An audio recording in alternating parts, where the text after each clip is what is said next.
Sugatan ng pedicab driver na nakilalang si Adonis Timola matapos mabundol ng isang delivery jeep na may plakang DKY 635 sa may intersection ng Top Avenue Corner Finance Road sa lungsod ng Maynila.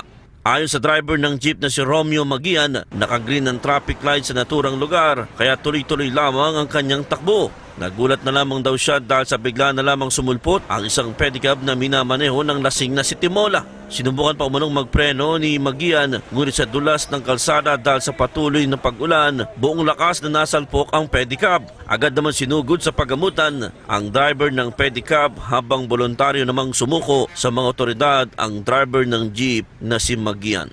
Nakainom ka ba, kuya? Opo. Ilang bote na inom mo? Hindi ko po alam, basta nakainom po. Lasing ka, lasing.